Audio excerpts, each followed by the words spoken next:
Hey guys, just wanted to reach out to all the parents out there and just give everyone an update account of what's going on in the world of test prep today.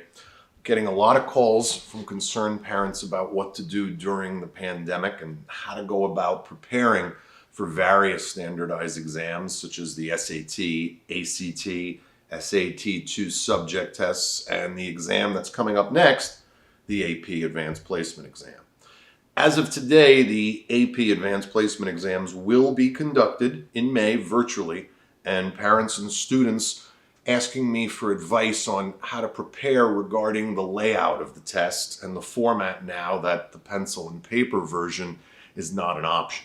So the good news is we've developed a specific curriculum for helping students adapt to the new virtual layout of the test. As for the world of SAT, ACT, and SAT-2 subject tests, these exams now have been rescheduled to August, the earliest for the SAT subject test and SAT standardized exam.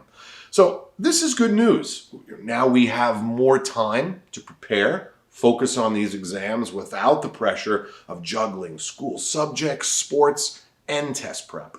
So for current 10th graders, I would still recommend preparing for the test virtually in the summer, preferably starting in June when school is ended and all final exams have been completed, and hopefully be prepared to sit for the SAT in August, if that's when the test will be first conducted, and the ACT in September. That would be the ideal plan. Best way to prepare is to be accountable for a daily itinerary of prep as if it were a full-time job, and ideally be done with these exams, SAT and or ACT, by late fall. As we get closer to the official test date, we want to take self-proctored exams on a weekly basis to get comfortable with the format, the types of questions that are on the exams, and the endurance, the length of the exam. That's an integral part of this process. And just getting accustomed and acclimated to that endurance factor, very important. And the best way we do that is by taking full-length exams. Now, some students need a guru with a game plan. Some need white glove service with a day-by-day game plan. And others need to be seriously micromanaged to stay focused and get maximum results while budgeting and balancing so many other things in their lives. So every student comes to me with a different skill set, a need, a goal. So it's important that we customize the prep based on that specific criteria, whether we're an athlete, whether we're an actress, whether we're a lacrosse player. We can design a program based on your availability, your criteria, your schedule, on your time and day. So in addition, I would imagine a host of safety precautions will be implemented too in regard to distancing and spacing of seating during the exams. So I'd imagine the College Board and the ACT will be facing some logistical issues in just attempting to coordinate these exams. Now, for 11th graders, the tough spot here is it's unfortunate because you're in the middle of a pandemic while having to balance the unknown factor of when will we be sitting for the test while still keeping in good form for the test. And it's almost analogous to a runner trying to prepare for the New York City Marathon, and then he or she realizes that the race will be postponed indefinitely, but the runner has to continue to be ready for the race, just as our students have to be ready for these exams whenever they take place, whether it be July, August, September, October.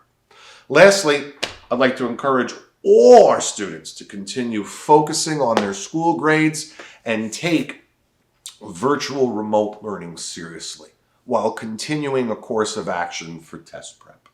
This is a great time to start reading everyone for pleasure, and hopefully more students will take advantage of this time and do some quality bona fide reading. I have 3 great recommendations if you need a little jump start for some really good books that are page turners, and they'll be listed on the bottom. In the end, please, any parents out there, I always like to end with this message. If you do have a precocious son or daughter in the 10th or in the 2nd to 8th grade and really feel that he or she is gifted for his or her age, please contact me and we'll determine if he or she could qualify to be prepared to take the prestigious Johns Hopkins program. That's the CTY program.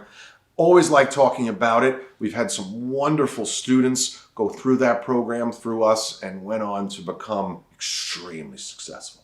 So maybe some of you are even more familiar with the SUNY Westbury program. That's a little bit more localized here on the island.